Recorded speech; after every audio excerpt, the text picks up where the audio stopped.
AMZ Stars, best quality podcast for German market.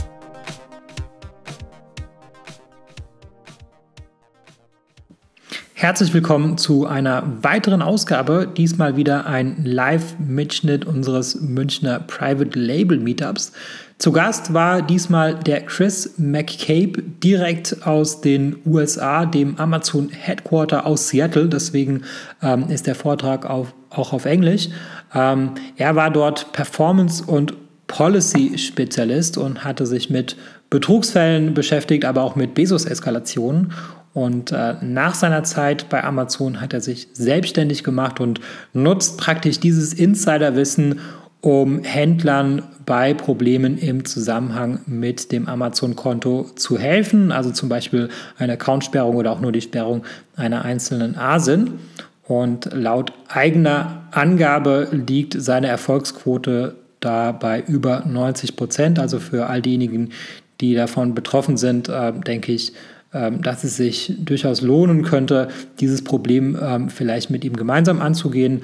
Man findet ihn auf seiner Webseite ecommercechris.com und für alle, die nicht davon betroffen sind, denke ich, ist dieser Vortrag auch sehr hilfreich, weil man lernt natürlich so ein bisschen, wie Amazon denkt aus seiner Insider-Perspektive und das sensibilisiert einen natürlich auch.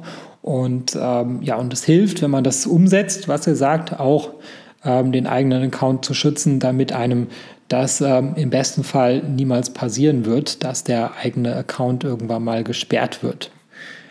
Dann ist mir noch aufgefallen, wir haben eine Bewertung bekommen, und zwar von Mona und Roland. 5 Sterne hat sie uns gegeben, oder sie beide, glaube ich, sind wieder 2. Besonders hilfreich fanden sie den Podcast mit Marco Tassiano. Das werde ich ihm weitergeben. Und mich freut es natürlich sehr, diese Bewertung, weil ihr wisst, iTunes-Bewertungen sind des Podcasters Brot. Und wenn ihr diesen Podcast auch hilfreich findet, dann freue ich mich über eine Bewertung.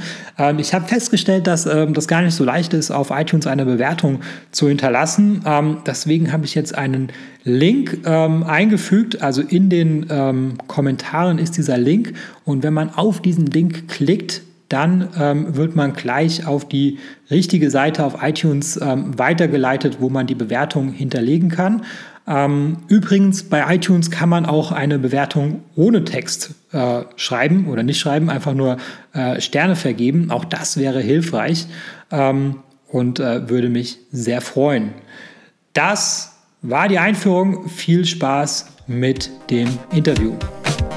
It's sort of more tailored for people who have been selling on Amazon for a while because I usually work with established sellers who are looking to expand to different countries, different markets, but that's fine. There are some people here who it sounds like will be selling on Amazon soon, or maybe you're just starting and you're 2 months in and you want to do 2 more years, that sort of thing. So some of the questions, I mean, I don't usually answer lots of, how do I do this, how do I do that? I deal with a lot of strategy. I used to work, just to back up for a second, I used to work on performance teams, like evaluating performance, policy enforcement. This is when, my years in Seattle working for Amazon, and now for 3 years, I've been consulting basically on the same exact material I did for my job with Amazon. So I'm an independent consultant at this point. Client consultation. I have some digital products that are based on my services, the methodology to get listings reinstated, helping sellers get out of trouble, basically. If you have listing restrictions, if your account gets suspended, I have a lot of accounts. You don't have to wait. Has anyone here had an account suspension that you're willing to, one person, that you're willing to talk about? Maybe a little bit, doesn't matter. I'm trying to focus on how to avoid that sort of thing anyway. So it sounds like we're mostly private label sellers, manufacturing your own products, right? Or researching manufacturing your own products. So there are certain things you want to keep in mind. Obviously, you want to do a certain amount of product testing. You don't want to dive straight, I'll back up again to the basic stuff. You don't want to dive right into Amazon without doing your homework and doing enough research to understand how Amazon assesses your well, your performance, of course. You have to meet your performance metrics. If you're not well versed enough in how Amazon works and you have metrics problems when you're starting out as a new seller, or even if you're established, you start getting warnings, you start having problems.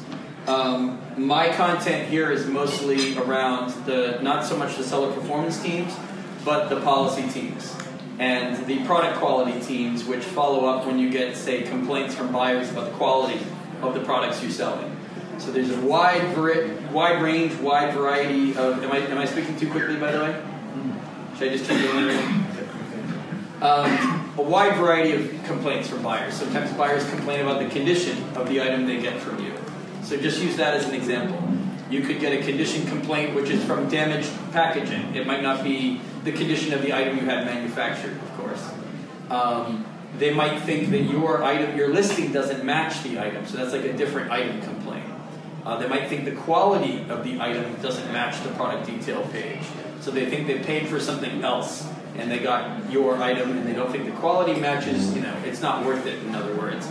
So all of these result in buyers contacting Amazon. They might contact you first to complain, or they might not contact you at all. They might not leave negative feedback.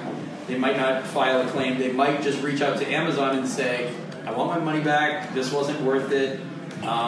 Complaining, they might leave a product review that's bad. This is what the product quality team sees, and this is what they follow up on when they send you a warning. When they restrict your listing, they take your listing down, so you've got maybe all this product sitting in FBA and you can't sell it because they have complaints against that particular item, that ASIN. They take it down until you can appeal and give them the steps, the action plan that you have put into place to fix the problem. And part of fixing the problem, of course, is knowing what the problem is. So before you even start selling, or before you start selling that product, you want to know whether or not it's a quality product, of course, whether or not it will generate complaints, because the Amazon system, of course, is all built around buyer experience. Will buyers come back and buy again? Will they have a bad experience buying from you or buying from other third-party sellers? That, of course, undermines faith in the marketplace. And at this point, they're very strict and they're very aggressive in terms of enforcement. If they think there are any issues around item quality, if they think there's, even how you're handling the items, picking and packing of product, if they think you're manufacturing items in China and then forgetting about them and just having it shipped to FBA and you're never inspecting them, or you're getting complaints and you're getting, let's say, returns are high for a certain product, and you're not really doing enough work to figure out why people are returning it, you're not getting messages from buyers, you're not reaching out to buyers to find out why they're unhappy with a product, you just keep selling it, eventually that ends, right? And Amazon will take that product away from you and they'll restrict your listing. Of course, if this happens enough times, they might restrict your whole account if they think that they can't, for lack of a better term, trust you to sell those products without having those kinds of complaints. So since you're mostly private label sellers, just as an example, one trend with Amazon product quality teams in the last year to 15 months is safety complaints. So how many people have sold on Amazon? I mean, I don't know if you want to raise your hands or not, but have you had a warning for the safety of an item? A buyer said, it was a health hazard, or they were injured using the product, anything like that? Has anyone experienced? Have you had any kind of safety concern? Because it's across lots of product categories now. It's not just electronics, overheating chargers and batteries anymore. That's maybe how it started. It's not just vitamins and supplements. Somebody ingested it like a consumable and they got sick. I mean, that's sort of how safety started. Now I see safety complaints for people in almost all categories. So I don't know if you guys have experienced this or not, but let's just say a buyer complained, they said it was a health hazard, or they felt like they might get injured using your product. If you want to get that listing back, you need a plan of action which addresses how you identified what caused those complaints to begin with, of course, and then you're laying out all the solutions in the plan of action part of your appeal. You have to submit an appeal. You're not just sending an invoice in. You have to show them that you understand a problem and that you put future prevention methods into place. Otherwise, they don't take your appeal very seriously. And if you write about all sorts of other things that have nothing to do with how to prevent a safety, in this example, a safety complaint, then they won't keep reading it. They'll basically send you a request for, do it again, or they'll just send you denial.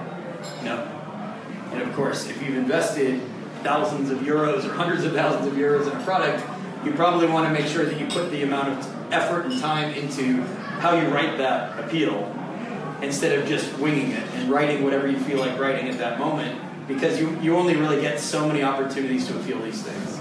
And if your whole account is suspended, of course, you want to spend even more time on it because they only give you so many chances to appeal that properly. If they think you don't get it, I mean, the policy and the performance teams are pretty inflexible and pretty intolerant, maybe not so sympathetic. Maybe we never were, even when I was working there. And maybe you get numb to it after a while, and you get used to sending denials to people. But you also need certain content from the seller in order to consider reinstatement, in order to consider the plan viable. So if you're missing some things, and you have some of it there, they'll either send you a request for more, or they'll just say no. And it's kind of up to you to have your best writer put this together, and how to think about the kinds of information you want to present. And you don't want to write long paragraphs. I mean, there's format and there's style issues you have to think about. You will have to kind of keep it to like a page. Think about, does the person on the other side want to read this whole long email, especially if they think there's some things missing? I mean, they'll stop reading, right? At some point, they'll give up on you. And they won't let you list the product. If you have too many products that they consider problematic, they won't let you list anything. They'll suspend the account, and they'll probably keep you suspended unless you can really come up with a good plan. So that's some of what I wanted to talk about. There are different kinds of alerts that you get. Sometimes it's like what they call a soft block listing. They call these negative buyer experience emails. These are like, they're temporarily taking your listing down. I'm sure some of you have seen these. You can relist it yourself, but they give you some examples of complaints, or they give you some examples of return reasons, right? That's your opportunity before they restrict you and force you to appeal it. That's your opportunity to relist it yourself, but to find out what's wrong and fix it. And that's kind of your last opportunity to do that. If you don't take action, or you ignore it, you don't take it seriously, you will, if those complaints or return reasons keep coming in, you will lose that product. And they won't give it back to you unless you can prove that you deserve to sell that product, and that you won't continue to have those kinds of complaints or those return reasons. If they think they're just going in circles with you, they'll just pull the plug, right? Because they usually feel like most sellers, unless you're selling something extremely unique or something that they never intend to sell in retail, or they can't offer that selection anywhere else, they usually consider most sellers to be replaceable. And somebody can come along later and do what you're doing, maybe do it a little bit better than you do. They don't feel the need to reinstate everybody. So that's kind of the background of product quality teams. They're responsible for, I would say, the majority of the suspensions, certainly the majority of the ones that me and my company work on. We deal with them a lot, and I understand, whether it's Germany or US or UK, all these, now I have Australian clients, all the places that I do this, I understand that dealing with Amazon is not easy. I know that, they're sending you standardized pre-written language without necessarily editing or adding to that message to you to give you specific information. I know they don't give you a lot of specifics around the complaints from the buyers themselves. Sometimes they're kind of making you guess. They want you to go into Seller Central. They want you to do the digging. They want you to find the reason why there was a bad product review, or somebody said you're selling something fake, or somebody said you're misrepresenting what you're selling. They're not going to lay it all out for you. They're not going to kind of serve up your appeal, on a platter. They need you to do the homework on it. And quite honestly, they're reviewing appeals very quickly. Investigators at Amazon have metrics, just the way sellers have metrics. And the biggest metrics is how many investigations they do per hour. So speed is the priority. Accuracy, secondary. It's supposed to be speed and accuracy. But speed is the most important, right? If we're being honest. So it makes it all the more important to have your communication be as solid as it can possibly be. It has to be as clear to them as possible. They have to be able to review it quickly. It doesn't mean that they'll necessarily review it properly. So, I can talk a little bit about how some of what we do when we escalate things for people. And I'll get to that in a minute. An escalation basically means you're trying to take things above the team that took the action on your account. You're sort of, complaining that team didn't properly review your appeal, and at that point you are demanding that a senior investigator or manager look at your appeal, whether it's for a listing or your account, because you don't feel it was properly reviewed. You think all of the content is there. But just make sure if you do an escalation that you have a really good plan of action, and you have a solid appeal, and nothing's missing. Because if you escalate with a bad plan of action, you're kind of wasting your own time, you're wasting their time, and your odds of success aren't any better. They're probably, if you're lucky, then fine. If you're not lucky, your odds aren't so great. And, there's more detail I can get into what you should do if you're suspended. Obviously, we have a kind of tried and true method of how you structure that, how you identify shortcomings on your account. Once you're suspended, you can't really, there's no debate, there's no argument on whether or not something went wrong. They've already decided at that point that mistakes were made, errors happened, corrections should have been made on your side based on either warnings they sent you or based on operational problems that happened with order fulfillment if you had performance issues, complaints about item quality that you didn't follow up on. Some people, they have a hot top-selling ASIN, and there's warning signs, right? There are certain kinds of complaints. There are return reasons that were ignored, but there were indications that maybe you should stop selling it, at least delist it temporarily. You don't have to pull everything out of FBA. You don't have to kill the listing forever, but you could have delisted it and investigated what might be going wrong with it. But if it's your top-selling ASIN, a lot of people don't want to do that, right? They kind of keep pushing and hoping, but that's a risky move. Sometimes, you can get your entire account suspended if you're not taking proper action and you're getting complaints on multiple ASINs. That's, without getting into too many details, that's kind of how the algorithm starts stacking up against you. Too many complaints, not enough follow-up. Eventually, you've got, instead of automated warnings, you've got a person looking at your account, spending time, looking at your account annotations, looking at what previous investigations discovered. Maybe they're seeing that there's sort of a progression over time that you haven't really corresponded with them. A lot of what I'm talking about tonight is communicating with these guys. A lot of sellers don't know how to communicate with seller performance or product quality. They just sort of write emails, but they're not thinking about their audience, and they're not thinking about what's effective in terms of getting listings reinstated. I work a lot on suspended accounts. Sorry, I'm kind of losing my voice a little bit. I've been talking all day. Drink more beer. Yeah, I'll drink some more beer. This is a good beer break. Yeah, Prost. Yeah. So people, people let emotion get the best of them. They get anxious about, we're losing so much money. We've been suspended for 2 days. We've lost this listing for 3 days. This is our top-selling listing. And they start making bad decisions. And they start putting correspondence in, or content in emails that doesn't belong there. I see it all the time. And of course, since I do this every day, my first question to them is, why did you say this? Why did you say that? But that's not very helpful. Usually, I just have to kind of help lead them through, not just say this and don't say this, because it's not a matter of just telling them what they want to hear.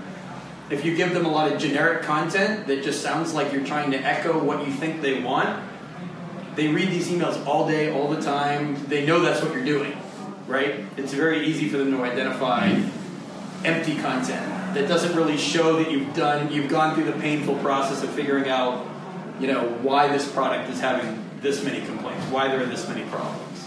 So they really need to see, again, if you've got maybe a poorly manufactured item, whether it's in China or somewhere else, you haven't really done a lot of quality control.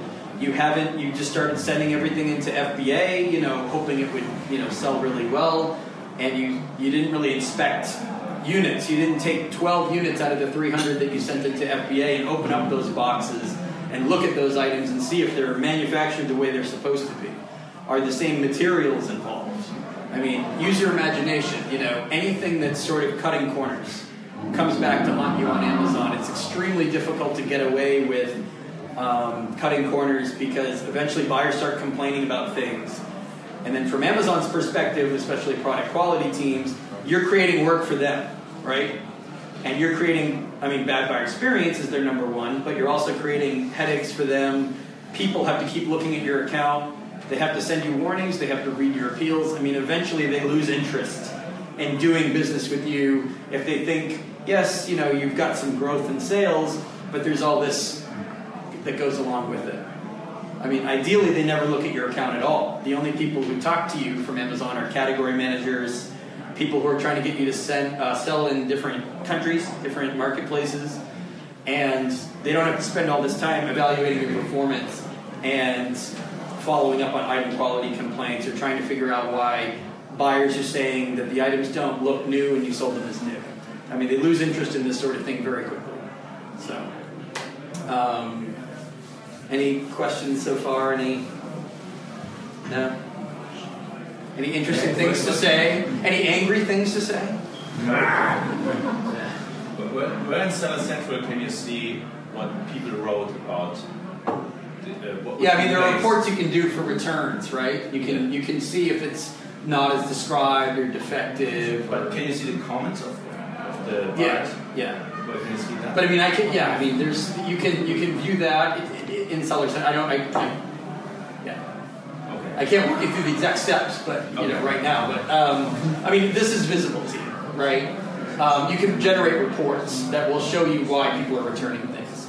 If you've got, I mean, for example, you know, if you've got 18 complaints for not as described or not as advertised, you know there's something wrong with the detail page, or there's something being misunderstood.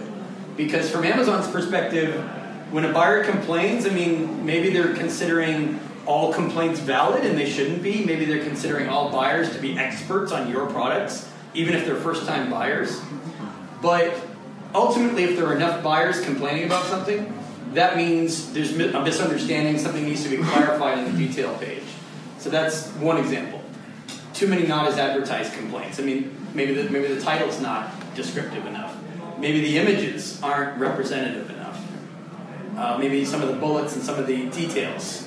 I mean, it depends on what you're selling, right? If it's sophisticated electronics, then you're apt to have a lot of returns just because people don't understand those kinds of products. But, you know, it depends on the category you're in. So, but you do have some data that you can get at that'll help you understand why people are returning things, why people are complaining about things. The only thing you're missing is Amazon doesn't give you the specific, you know, the buyer from this order said this. They're never going to give you that because they're never going to compromise the privacy of that buyer, right? Every once in a blue moon, you'll call seller support. By the way, I don't recommend you spend much time talking to seller support because they're kind of lower levels of training. They don't understand this material very well. Often they give you sort of generic, like general advice, not specific to your account. If you ask them what was the buyer complaint, I mean, 1 out of 100 times or 1 out of 200 times, they might actually go in and read it to you. So that's obviously useful and helpful information, right? Because Amazon never gives you that kind of information. They'll send you a warning saying the complaint type, which is like inauthentic, which can mean a lot of things. And then there'll be a box that says additional information, right? And the performance notification you get. Almost always blank. There's almost always nothing in there. When the day comes along that Amazon tells you the complaint, or at least paraphrases it for you, if not quoting it, you'll be a lot happier. Until that day, they just send you off into the wilderness to go figure this stuff out. Why do they do it that way? I don't work there anymore, I don't know. because procedures have sort of fallen by the wayside, yeah. But that's what I meant, those text fields, they can fill out. And I've never found the spot where I can read those. The only way I could read them was the compliance department sending them like a quote to me. The compliance department? Yeah. Okay. I mean, well, let's use another example. I mean, think about negative feedback. No compliance. Think about negative feedback.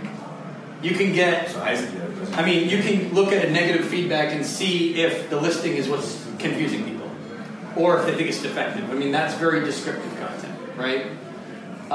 And claims. If somebody submits a claim, there's text, there's content there that indicates why they thought it wasn't what they paid for.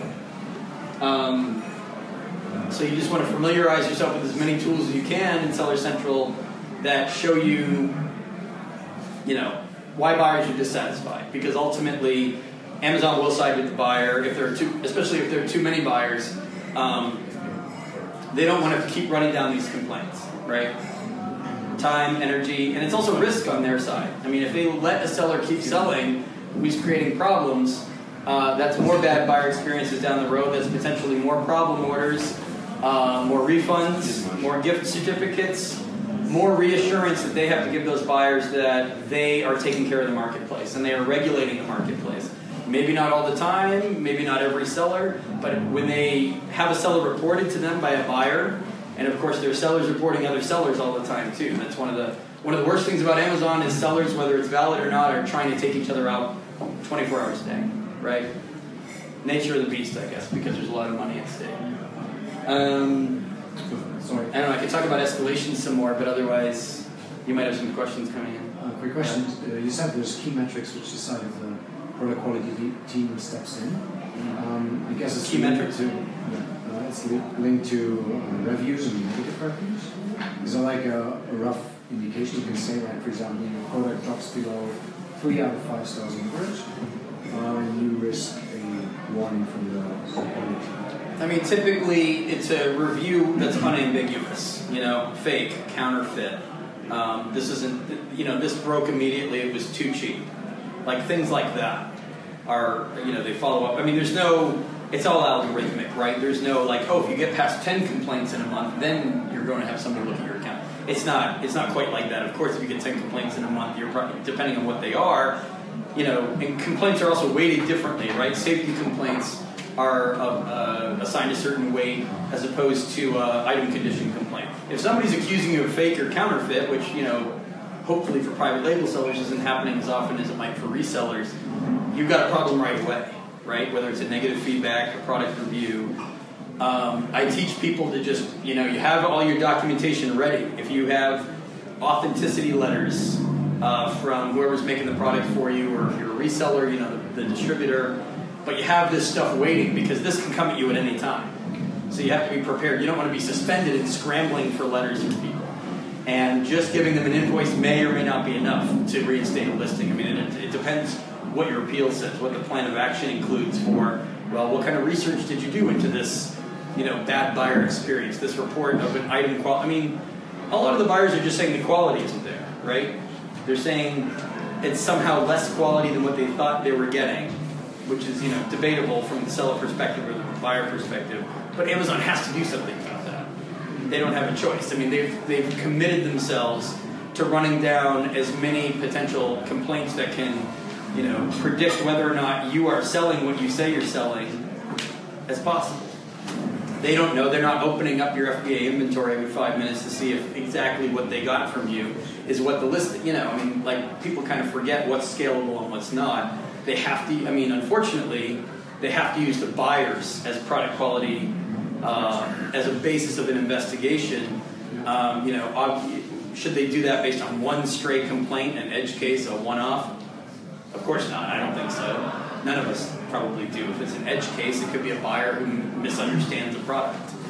And buyers make mistakes in things they report. I mean, well-meaning buyers, not like a seller trying to buy from you and report you for fake just to cut you down. I mean, there are buyers who, I see the comments all the time. They say, well, I think it's fake because, and they just misunderstand the product or they misunderstood the listing. But, you know, these things are triggered by keywords and somebody's jumping on it. And once you have an investigator looking at an account and they're taking the time to look at other complaints on the account, they're already kind of heading in the direction of like a suspension of the account because they have to justify the time they spend looking at your account, right? Otherwise, I mean, they can't just look at all these accounts and pass them all and say, nothing wrong here, nothing wrong here.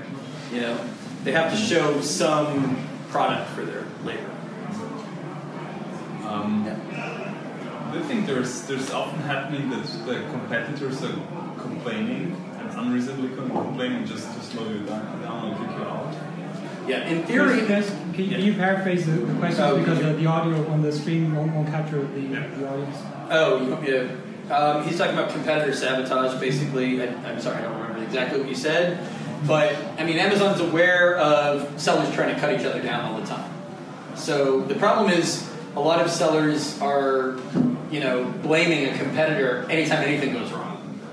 And that just makes it all the more muddy and unclear when it is happening and when it isn't happening. In theory, they can look in their tools and see if a seller has created a buyer account that's buying from you and reporting you just for the sake of trying to hurt you, right? But do you have an example that what kind of problems are you getting from competitors, or what kind of situation are you asking about, I guess? Well, if you're, you can always as a competitor say, okay, this is not authentic, it doesn't look authentic to me, and this could slow down, especially if there are like many. Like authenticity, you mean? Yeah, authenticity. So do you want me to repeat that too? Yeah, always. Basically, if a competitor is saying you don't sell authentic products, and they give examples of the kinds of things that are consistent with a report of counterfeit or inauthentic or mismatched different item type complaints. Anytime you're accused of authenticity problems, inauthentic product, you should have plenty of documentation to back up the fact that you've got authentic product, and that can shoot down whatever that complaint was, right? So it's just a matter of being prepared, having the right documentation. You can always say, for some reason the buyer thought this product was not authentic. Here are all the reasons why it is authentic, right? In this case, I don't know specifically, but yeah. In this case, it's also the best way to delist my offer for myself, only to show that I take this really seriously, because I know it's not real. Typically you're delisting temporarily to give yourself time to figure out what's going on with the product. Hopefully it's based on more than one complaint. One of the unfortunate things of how product quality operates now is often listings disappear based on one complaint like that. But if it's authenticity, it's almost in a weird way good news, because you've got all sorts of documentation to back up how authentic your products are. The safety complaints are the ones that are really difficult, because if somebody's like, I used this and I cut myself, you can't prove or disprove that actually happened. The best you can do is show how safe the product is. Or, maybe a buyer misused this, maybe we didn't provide adequate instructions in the listing, we've changed the listing, and here are all the new instructions, right? A lot of this is an exercise in, assuming for the moment that it's not competitor sabotage, a lot of this is an exercise in sort of keeping buyers that are likely to complain about your products away from buying it. So you're not just trying to get as many sales as possible. You're trying to, let's say, vitamins and supplements, right? Sometimes people didn't have ingredient information or clear enough like allergy-related information, and so they were getting complaints about safety because somebody had an allergic reaction to the vitamin or the supplement. So the remedy for that was, well, we changed the listing and we amended it to say, if you have this or this or this allergy, maybe this product isn't right for you. That content wasn't, I worked on 20, 30 of these types of cases. So once you've added that content in, just as an example, you've, in the future, scared away all the people with that allergy from buying it, or if they had that allergy and it said it right in the listing, you can at least defend the fact that you sold it, but you had the information there. So those complaints are probably vanishing, and you're not going to get those people complaining about the safety issue. Permanent solution, that's what they're looking for. They're trying to motivate you to, as much as you possibly can, eliminate these things before they happen, right? They don't want you reacting to things. Amazon's a be proactive marketplace. You think ahead so that we don't have to send you the warning, right? You think of everything that could possibly go wrong with selling this product. You test it, right? Don't just rush it to market. Don't go to the Canton Fair and meet with a couple manufacturers and rush a design into production and just forget about that one and move on to the next design and the next product. People have done that for years, right? And sometimes the results are poorly made products or not a lot of foresight into what could go wrong, right? Sellers sometimes think, well, if there's a complaint, then we'll just pull the listing down. But by then there's already a problem. The approach should be, we're going to do A, B, C, and D to reduce any chance that there is this kind of complaint or this kind of... That's what Amazon wants you to do, right? So if delisting it temporarily will help you put into place some solutions to, solve the problem, then it's easy. You can write to Amazon. It's not easy, but it's possible.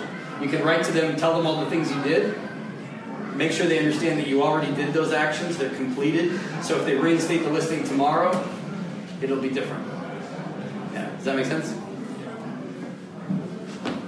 Did you have any questions coming in, or you're going to wave at me as they come in? If they do, I will, yes. Yeah. I mean, even private label sellers have some legal issues sometimes. I mean, make sure you brand register properly. Make sure you get your trademark registered. I mean, there are various sort of beginner mistakes that you don't want to make. So if you have to, I mean, the simple advice there would be, if you want to talk, if you talk to an IP attorney or trademark attorney, they can guide you. I mean, I'm not an attorney, so I don't give legal advice. But I can tell you some steps you might have to take to make sure that you don't forget to trademark your product and then have somebody send in a trademark violation against you about your own product, which is pretty embarrassing, right? You don't want to have to go through that. Just keep in mind that there are a lot of sellers all over the world, especially selling in the U.S. and EU, watching these accounts, watching these products. They see what sells, they see what sells well, and they're trying to jump in on it somehow. So don't give them an opening, right? Make sure you have all your homework done and you've got all the legal bits settled before you even start. I mean, as much as you can do for people here that haven't sold on Amazon yet, as much as you can do to iron out those wrinkles before you start, it means fewer headaches, fewer problems later, fewer warnings. You can't really say to Amazon oh, I'm new and I'm just learning. I mean, maybe 10 years ago you could say that, or even 5 years ago to an extent. Now they sort of don't care how new you are. They don't care if you're learning. They want you to learn before you start, right? The less you learn before you start, or the more that you want to learn as you go, the more work you're creating for teams like I used to work on, right? And at this point, so much expansion going on.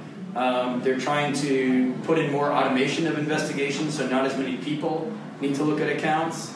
They have a lot of people in India working on this stuff, a lot more than they had in Seattle when I was there. There's a lot of turnover in India. There are a lot of not veteran investigators, people who are new to the work, working on this stuff. India has high turnover. A lot of people take these jobs for 6 or 9 months and leave, and then you've got to replace that person. So Amazon has their own sort of mess on the inside, which is already going to make life hard enough for you. You don't want to give them opportunities to come up with ideas about your account. They're looking at your account. You don't want them to misunderstand anything that's going on. You don't want them to think that your packaging is not adequate, like you're skimping on packaging material, and that's why you have too many damaged items being reported. Like I was saying with the return reasons, right? Damaged or defective. I mean, they can kind of figure out what you're probably doing or not doing by looking at the nature of the complaints. Ultimately, they don't want you to have that many complaints, period. I mean, and this goes for people who have thousands of orders a day, selling millions of dollars a month or a year. So, at this point, I mean, a lot of you are new to it, but even if you're established, I mean, it doesn't really count that much in your favor to have 5 years on Amazon anymore. I mean, they are trying to hold everyone to the same standards, but they also want to make sure that everyone's, it's DIY. You're on top of it all the time. You're not taking weekends off and ignoring your account. You're watching your account. You're looking at buyer messages to you. You're answering buyer messages quickly. I mean, the faster, that's an example. The faster you respond to a buyer complaint to you, not to Amazon, to you. If you respond, I mean, they give you 24 hours to respond to messages, right? If you respond in 3 hours or 7 hours, you might be preventing a complaint from going from the buyer directly to Amazon. So it might have come in on a weekend, right? But if you didn't see it until Monday, or you didn't answer for 18, 22 hours, they might not wait that long. They might just contact Amazon and complain directly about you. So you can head that off at the pass. You can eliminate the chance that they will give up on you helping them, you're answering their question or their problem by going straight to Amazon. They know Amazon's going to take care of them, right? I mean, it's a buyer-friendly marketplace. Amazon buyers complain more than anybody. Sometimes they get something out of complaining. Sometimes they're used to complaining. It's like habit. They're trained to complain, right? You don't want them to complain about you, because then you're just kind of stacking the odds against them. Yeah. Can you comment on the how do the product reviews and seller reviews play together? Because they're kind of different categories, like product. Seller reviews, you're talking about feedback. Yeah. Right. or selling product performance versus reviews. product. Actually, I'm glad you brought up product reviews for a different reason. But play together. I don't know what you mean. Well, very often we see like you have positive or bad or negative feedback on your products, but it goes like as a seller feedback and not the product feedback, right? And then maybe the opposite happens as well. So like, is it? You're saying is it consistent reporting on? Well, how Amazon treats like those two categories of feedback. Like it's like two different dimensions, right? One is on the product level and another is on seller level. Right. Especially if you're doing FBA. You don't want to have problems on either of those levels. Okay. You don't want people reporting. I mean, all right. So, and there's a lot out there about product reviews and what's a real product review, what's a fake review, and we could talk about that for hours. But they don't want to see signs of trouble that indicate you're selling and you're shipping something different than what you sold. Right? They don't want you to have product reviews that indicate that there's less quality in the product. I mean, that's what you're talking about basically, right? Somebody's saying a bad review on the product. Seller feedback, you're talking about your feedback from buyers, right? Yeah. For example, I had a negative feedback on a product, but it was a seller feedback. So I just raised the ticket and it was automatically removed. Right. Because I said, okay, this is a product feedback, it's not a seller feedback, and it's also Amazon FBA and so on. Right. So apparently there are even like kind of automatic things going on if there's a mismatch. I don't know. I'd like to see an example of what you're talking about, but yeah. I mean, you're saying another seller left you that feedback. No, it's a buyer. It's a buyer. Right. They said it's a bad quality product. Right. Right. But they didn't put it as a product feedback. They put it as a seller feedback. Right. So they think that you're a seller they don't want to buy from in the future because they think that the quality of your item didn't live up to the expectation. I mean, that's where you get into buyer expectations, right? Didn't meet expectations sometimes. Yeah, but that was automatically removed. So I went to Seller Central and I raised objection to this and say, okay, this is like inappropriate feedback. Right.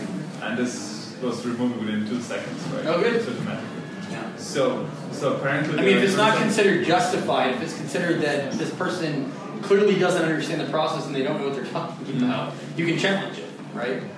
But they always remove it instantly. Like if you fulfill FBA and they leave a product feedback as a seller feedback, they always remove it. They don't even read it. It goes so fast they can't possibly read it. Right. No, I've heard that quite a bit. Yeah. They just it's not worth their time to go into all the details with it, right? They just tick it off. But I mean, how many sellers here would you say you're established? You've been selling for a while. You've been selling for a couple of years.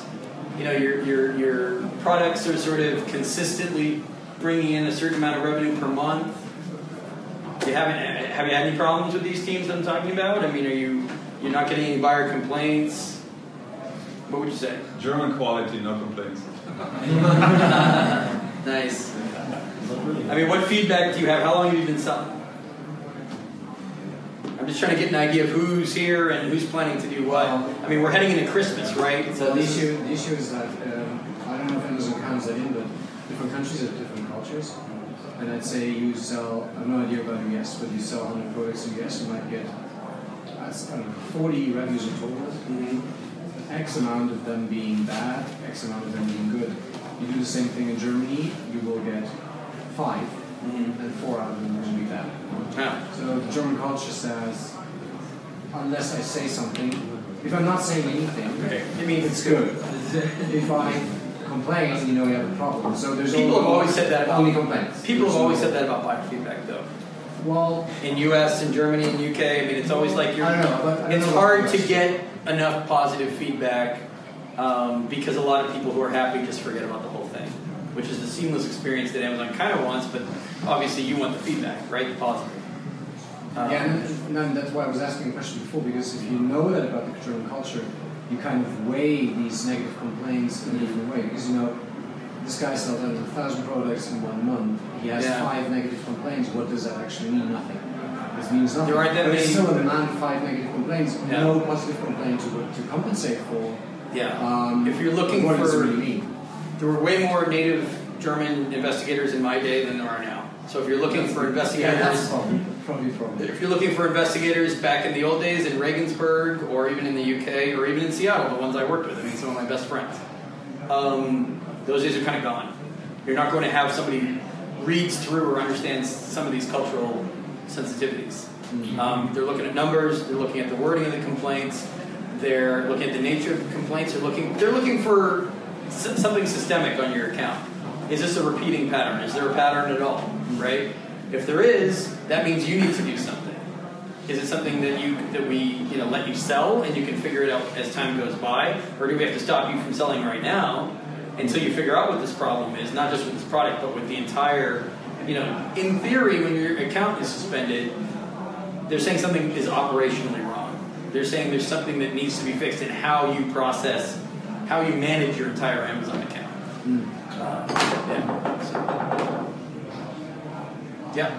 Chris, I haven't had so many cases yet, but there's 3 different channels and ways of communicating: the chat, the calling, and writing your links, right? Is there anything? I don't recommend dealing with seller support unless unless you're dealing with catalog. I mean, no. If you have technical problems, obviously some things. I'm talking about when you're dealing with seller performance, product quality. If you're trying to say, I got an infringement claim against me, and I want to find out, what this brand said about me or how to resolve this. I mean, seller support can't. I mean, they can give you they can read menus to you if that's what you want. But the idea that you can resolve things over the phone, I mean, whatever shred of that is left now, enjoy it, because eventually there won't be any of it, as far as I can tell. You can't resolve any of these. If your account, let's just say your account's suspended. Going to seller support, I mean, they might give you some basic things to try. I see this stuff all the time where the email goes to you and says you're missing, your plan is not complete, your plan is not acceptable. We need to hear more about what caused it. We need to hear more about how you fixed it. And then you call seller support and say, well, they said I need to provide more information, but they didn't really say what, and they didn't say how. And then they'll just kind of give you the same information. I mean, it's just regurgitation. They don't really have any sophisticated insight that will help get you over that wall, over that, so that you're finally in the right place. You finally understand what's missing. They're just it's like therapy. They're just sort of listening to you.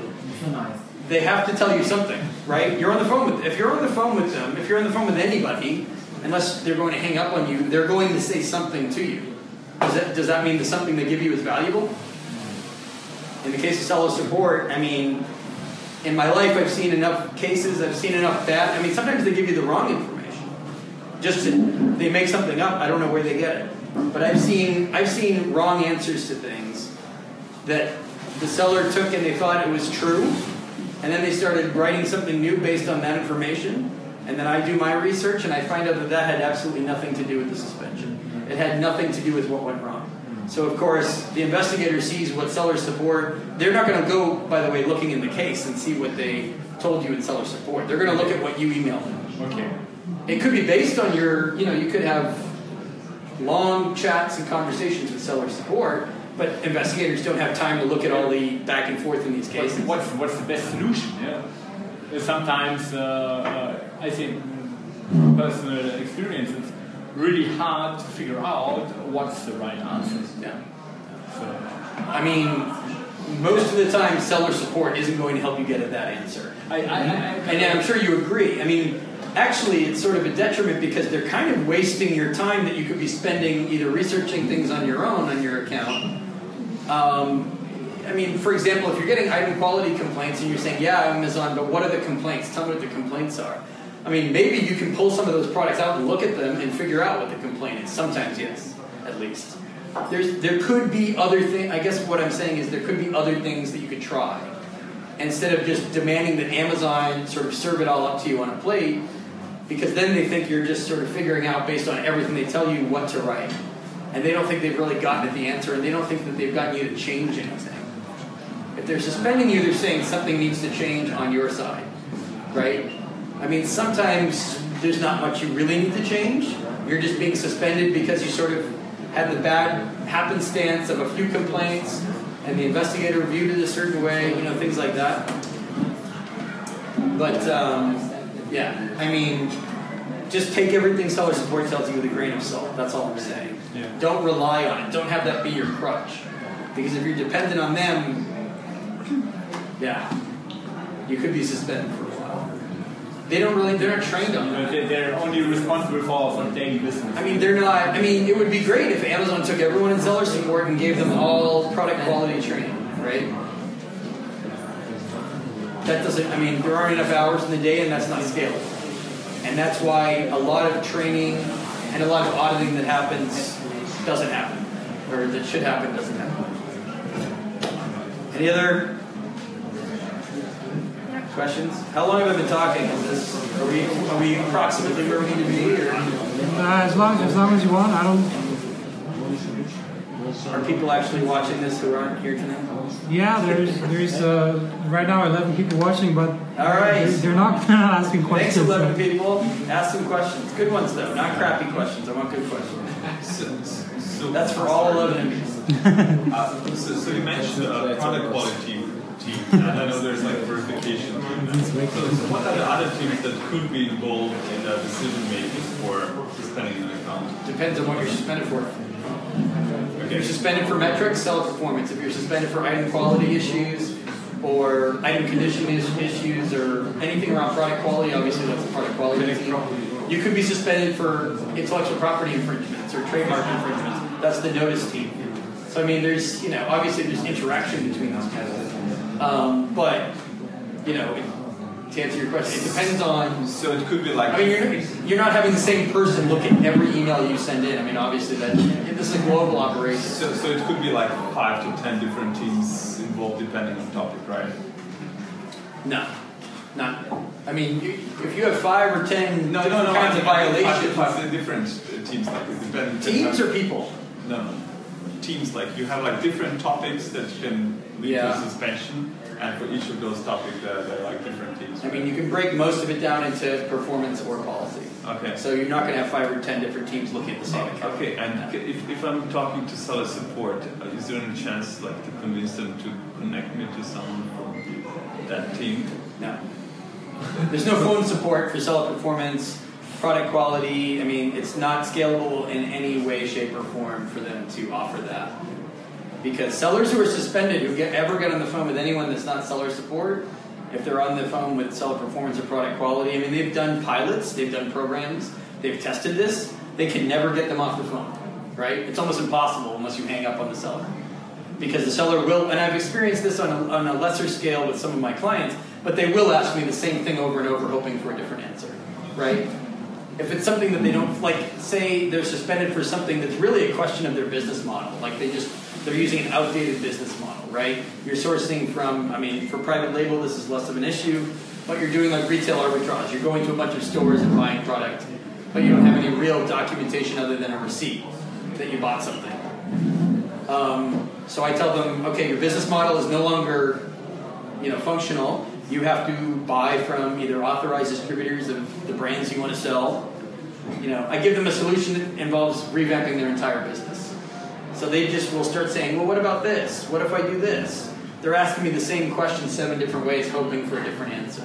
So when they've had people in seller performance talking to sellers, it ends up being the same exercise as what seller support goes through on the phone with sellers, which is kind of therapeutic, but not a lot of, you're not really giving them anything they can use to reinstate you.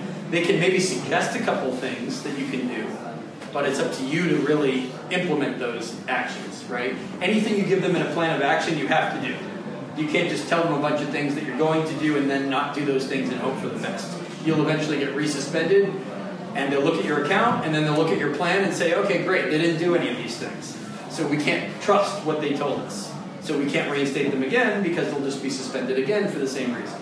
And then they don't bother reinstating, right? And I don't know, I mean, Germany's a little bit different because people seem to be diversified a little bit more. They sell on their own site, they sell on eBay, they sell different places. I work with a lot of sellers who are like all Amazon. They're not diversified because they're sort of addicted to Amazon because of the lucrative market that they have access to. And it's once they get addicted to Amazon, it's almost impossible to like wean themselves off. Or to diversify, because that involves, you know, time and effort and energy and money and investment. So they're really hoping that they never get suspended. They're betting on it, but I mean, that's like a casino. That's risking a lot. You need to have like a backup plan. And I think some backup plans are basically people plan to hire somebody like me if they ever get into trouble. But the best backup plan is to have kind of a diversified business, right? That's not about Amazon anymore. That's about having a contingency plan to protect yourself. Because obviously people call me and get me to help them, you know, construct a plan of action and an appeal. But then they'll say at the end of the conversation, oh, by the way, if we don't get reinstated within 5 days, we're totally bankrupt. We're financially insolvent. I mean, if you're going to, again, high-stakes casino gambling, I mean, you have high revenue through that account, but if anything ever goes wrong, your world is shattered, right? I can fix a lot of things. Some things I can't fix. And I might not be able to fix them within, I mean, sometimes I listen to that and I say, okay, well, we would try to get you reinstated as quickly as possible anyway. So, of course, you know, a lot of those cases we are able to get them back on quickly. That's why I have a business. But there is a process, right? There's no magical solution that you can rely on, you know. Yeah? Are there different levels of support you get, depending on how much sales or revenue you're making? I mean, there are some people, you don't automatically get an account manager just because you sell at a certain level. In the old days, they did some of that. I mean, the short answer is no, you don't automatically get anything. Sometimes you can lobby for it. If you're in contact with, you know, your category manager, you can say, hey, I could really, you know, expand things if I had an account manager or if I had more contact with category. And then, yeah, in the course, you can maybe solve things a little faster. If you have great contacts inside the company, you could potentially accomplish a lot. You can resolve problems faster. But I mean, a lot of people don't have those things. If you're selling 40 or 50 million a year, you have greater odds of having somebody reach out to you if they think there's a problem. Because somebody might ask, you know, by the way, we had somebody in our category last week selling 50 million a year and they're gone now. What happened? There's going to be more questions about that. You have more of an opportunity to complain to a VP. Maybe you've already been invited to an Amazon event and you met these people in person. So you might have their business card. I mean, you have a chance to send that person an email and say, by the way, we had a couple of one-off complaints that weren't really valid or weren't really accurate from a few buyers. Now we can't sell at all. I think the VPs who are in charge of, you know, the mid-level managers who are in charge of these teams understand that there are a lot of flaws in the process, and often they will help. But what kind of size are you thinking? I mean, it has to be, you kind of have to be a big seller at that point to even expect that they'll pay that sort of attention to you. Okay, so what's a big seller? 100,000, a million, more? $1 million a month? That's a good start. I mean, obviously there are market differences. There are one size of a seller in Germany, not the same as the U.S. I mean, my background with this, it just happens that I have a lot of U.S. clients. So of course I deal with people who do closer to $1 million a month than $1 million a year. I mean, that's just the way it works. But, I mean, Germany's the second biggest marketplace, right? So obviously people are paying attention to sellers of different sizes. It also depends on what you mean to your category. Your category manager might find you more interesting than an account investigator like on my former team. They might say, I don't care how much this person sells. They're breaking a rule. We have to take an action. But you might have support within your category. I mean, someday you might have an account manager. They experimented with letting you pay for an account manager. You'd rent one. And it didn't go over so well because the account managers weren't helping people with solid performance problems. And they weren't helping people with product quality. And that's why they wanted the account manager. It wasn't just to sell more, right? The account manager is supposed to help you sell more than help you deal with problems with policy or enforcement or performance evaluation. Yeah. I wish I could tell you that if you grow a certain amount every month that somebody will reach out to you. I mean, honestly, it's going to, it takes time to get to that level. It takes years, and I mean, if you have explosive growth, yes, you'll probably get somebody's attention and you'll hear from them sooner rather than later. But if you kind of stay in the small seller zone, it's going to be hard to establish the deep interpersonal relationships that you're talking about. Yeah. Chris, we have a question from the chat, and that is, what is the best way to merge 2 seller accounts into one purchased account with registered brands, in parentheses, in relation to... I can't hear you. Oh, sorry. Here's the question. What is the best way to merge 2 seller accounts into one? In relation to avoid any complaints from Amazon because one seller has more than one account. Well, you shouldn't have the 2 accounts to begin with unless they're approved. So they purchased one. If you've got both accounts annotated by Sole Performance that says we're approved on both of these accounts, then that's one conversation. If you open them on your own without asking for permission, you're just shutting one of them, really. The one that's probably the younger account and the one that has less revenue typically. So I don't know if you can answer them back and ask. Well, they hear your answers. They're 2 approved accounts. So tell me if there's different scenarios here. There's been a lot of confusion about the multiple account policy. I admit it wasn't very clear when I was working there. Enforcement varied depending on the investigator, and it hasn't improved that much since I left. But that being said, at this point, I've mentioned it to a lot of people. It's become more public knowledge now that you need approval for more than one account. You can't just say, and of course I've talked to a lot of people who said like, oh, it's okay, this is a totally different business, it's a different name, we're selling different items, but they assumed that it would be okay. They didn't ask for official permission. A lot of times it will end up being okay, and they won't just find out that you've got 2 accounts and kill one of them and block the other account for lack of permission. To be safe, you want to have Sole Performance annotating both of these accounts, right?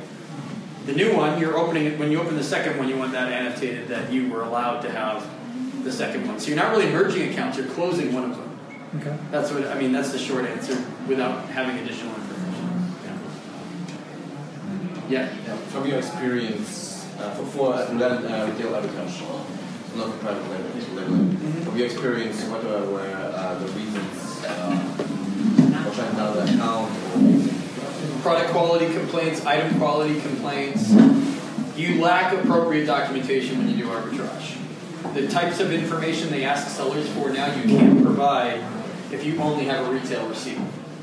You don't have a link to a website of that supplier, right? You just have a link to a brand website. You don't have a name that you can give them. You don't have a phone number of a person, right?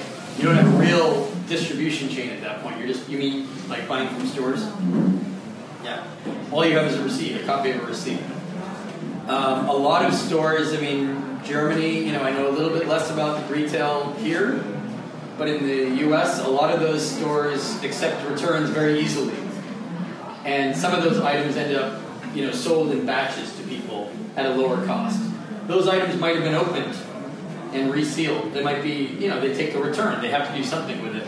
Well, sometimes Amazon sellers wind up being the spot for that. But that's no longer new, right? The store thinks it's new because somebody just opened it out of the box. Any open box item is no longer new in Amazon's definition. Amazon has a very strict definition for what's new. And Amazon knows that a lot of arbitrage source products result in item quality complaints because people think the packaging doesn't look 100% new, or they don't think the item looks 100% new. It's not so much that the product's been used, like really used, but if there's the appearance of that, you're going to get complaints for it. And retail arbitrage sellers tend to get way more complaints for item quality than, obviously it depends. If you're a private label seller and you're making low quality products, you're going to get a lot of complaints. But if you're sourcing from arbitrage, you have the higher likelihood of a condition complaint or a quality complaint problem, and then you have the documentation problem. So you have 2 major problems. If you're going to be a reseller, I just recommend, as close as you can to buying from authorized resellers of those brands. Hopefully you can get a letter from them saying they're an authorized reseller of those brands. Short of that, at least buy from established, long-time distributors of those products, of those brands. Because otherwise, again, you're just walking into a store, you walk out with a receipt. and all you can do is take pictures of receipts and highlight things. That time is kind of come and gone at this point. A lot of people still do it. You can do retail arbitrage forever if you never get complaints, right? Then you're fine, right? If you never get authenticity complaints, if nobody complains about the condition, nobody complains about the defects or functionality, then, plenty of people... So, are we talking only about complaints from customer side or also from manufacturing? Yeah, now you're more likely to get an infringement complaint because the brands know that all they have to do is submit a notice claim of intellectual property or trademark or whatever it might be, copyright, infringement to Amazon, and that Amazon won't invest, they don't mediate those disputes. That's considered a legal rights owner dispute. You have to go to the brands, and you have to get a retraction from the brand. The brand has to contact Amazon directly, not going through you. So can you get that kind of retraction from a brand who's trying to get you off that listing? Probably not, right? So if you get too many of these, there are lots of resellers selling hundreds or thousands of brands. A certain percentage of those brands will send in those infringements to Amazon, and you don't really have the legal funds to take this to court. You're going to take the brand to court and say, well, you told Amazon I was selling something inauthentic or counterfeit. But that's not true. I'm buying from one of your distributors. That could take months, that could take weeks. Your account's long gone by then because you've already been suspended. The brands know that, and the brands know that Amazon won't go to bat for you. So you're sort of stuck. You don't really have, unless you want to spend a lot on attorneys to defend your legal right to sell those items on Amazon. You basically need a contract with the brand that says you can sell those items on Amazon. Then you can show Amazon that contract. Nobody has that. Right? So you get stuck very quickly. So here's a question. Should I have read his question? Sorry, I didn't read his question. Next question is, if you sell on Amazon, can you keep selling if you start working for Amazon? If you stop working for Amazon? No, if you sell on Amazon and then you work for Amazon, can you keep on selling on Amazon? There are people, I worked with people who had seller accounts. Okay. Yeah. I don't know about stopping work. It doesn't matter if you stop or not. Yeah. All right, I would say two more questions from streamer here, and then we ask you. And then we'll drink more beer. So you at home, stop asking so many.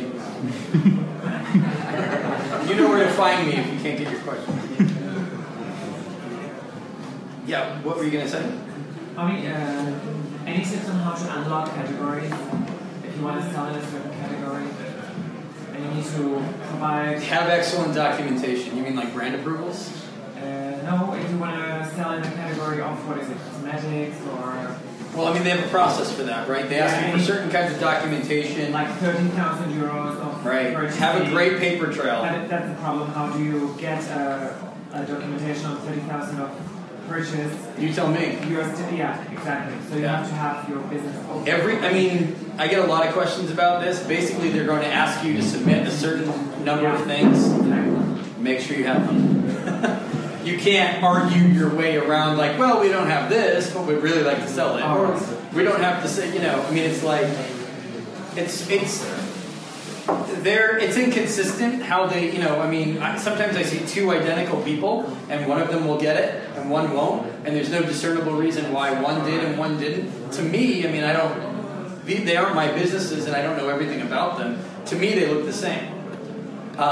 But yeah, it looked like it was kind of a coin toss. That's one part of the problem with this process. So you can it's a little bit random. Yeah, retry after a while. People retry all the time. All right. Yeah.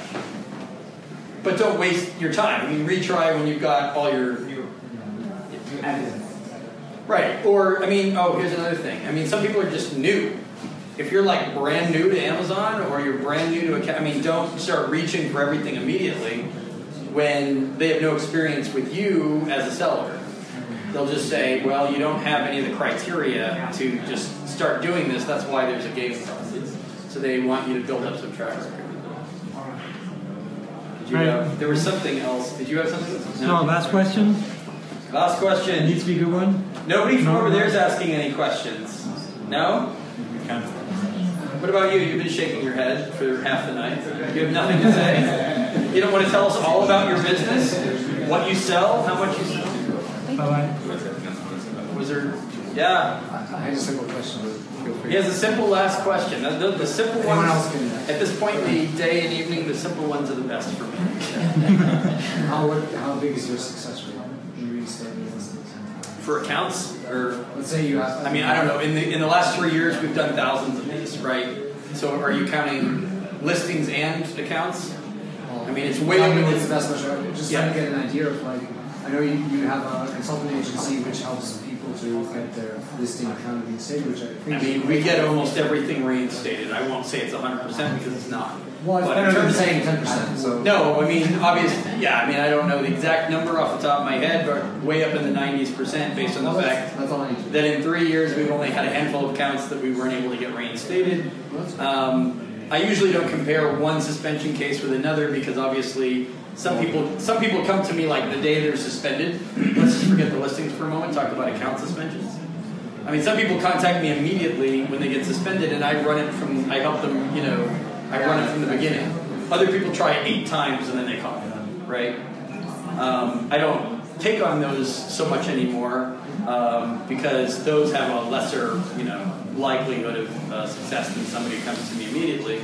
But we still get most of those reinstated anyway. I mean, if you have a good plan of action, sometimes it doesn't matter if you've appealed several times. Once they see that you understand what's going on and you've changed it and you've improved everything, then they think you're ready for reinstatement at that point. So previously you weren't really figuring it out, you weren't really ready. Now you at least look like you figured it out, hopefully you have. And that's why for me it's not just helping people write things, it's also helping them get at the answers, like the real fix. Because if to Amazon it looks like a short-term fix, I mean you might also give them sort of a short-term answer to a problem and they're looking for a long-term answer. Sometimes it just takes some time and effort to sort of figure that out. That's good. Prost. All right, thanks. Yeah. Chris, thanks guys. Thank you very much. I do have a last question. Oh, you should have the last question. If somebody gets into trouble, where's the best place to get in contact with you so that people can benefit from you working with them? Calling me right away or WhatsApp messages. I get a lot of that, so that's probably not the best way. My email address, my website is ecommercechris.com. I have an intake form there. You can also book an hour of my time. There's a calendar that you have access to to book an initial consultation. And then my email address is chris@ecommercechris.com. I'm findable. Thank you Google very me. much. I'm easy to find. Thank you very much. Yeah, thanks for having me.